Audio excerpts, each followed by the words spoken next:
Guys welcome two माय channel. मैं हूं आपका भाई कुणाल लेंसर। आप लोग अगर नया है मेरे चैनल पे तो आप चैनल को सब्सक्राइब करना ना भूले और अच्छे से ऐसा ही वीडियोस में बनाते रहता हूं। तो चलते हैं, स्टार्ट करते हैं।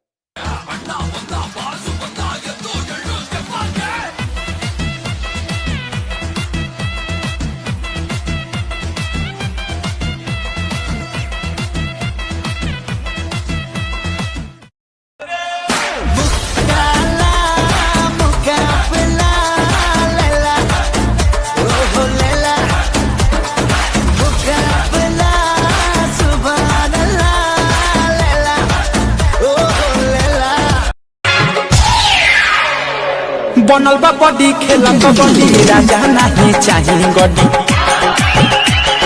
बनल बा बॉडी खेला कबड्डी राजा नहीं चाहिए गड्डी। 10 नहीं 20 ना 1000 दीजिए, पारली जी खिया के मजा मार लीजिए। ओए होए पारली जी खिया के मजा मार लीजिए। गतान कटवाती हूँ बोझा बन्हवाती, गतान कटवाती हूँ बोझा बन्हवाती हूँ। हाथ क्यों तुमल रहा है? अरे और सुनिएगा, दिमाग फेल हो जाएगा। अरे बताइए ना भौजी, और क्या चल रहा है? चैत में अदौरे चल रहा है, थ्रेसर से भूसा निकल रहा है। चैत में अदौरे चल रहा है।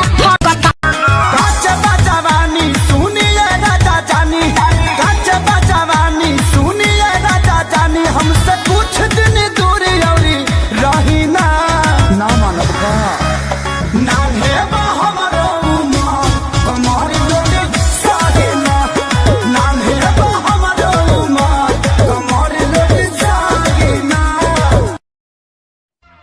भाभी के संग होली में रंग गुलाल उड़ाएंगे। पछले पातरी रागे देखिया जब मोटा गइल बा, मोटा गइल बा तो गवन ले जाए बलम का मन गोटा गइल बा। इश्क में तेरे अनाउंस कर दिया, वो तेरे लिए दुनियों का बाउंस कर दिया।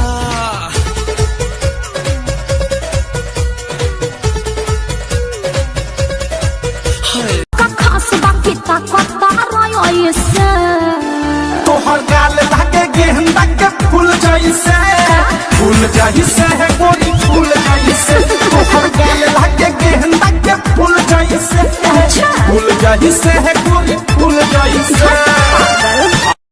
लगे नशा बड़ा कोइले, हे आज मोना बहुत नजर लगा के। तोहर ओठ लगे जाए हाय हाय हाय, मोना पर खाली बिस्कुट डुबा के। झुमका दिलाऊंगा, कंगना दिलाऊंगा, सब कुछ मैं लाऊंगा तेरी कसम। चंदा चुराऊंगा, दौर मिलाऊंगा, सूरज झुकाऊंगा तेरी कसम। क्या प्यार करता हूँ? अब भी प्यार तो मैं भी करता हूँ। इसका क्या मतलब हुआ? जल्दी दिन कर। ओके। कभी तो मेरी जान दीवानी बनोगी, मुझसे शादी करोगी, मुझसे शादी करोगी, मुझसे शादी करोगी, मुझसे शादी करोगी।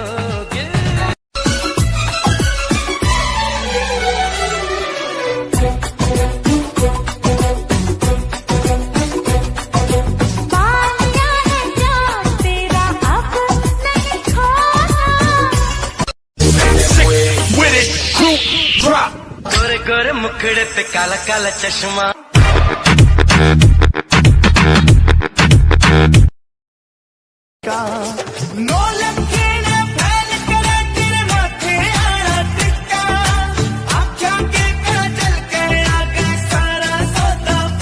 चांद का टुकड़ा बरन का मुखड़ा का सुती गल।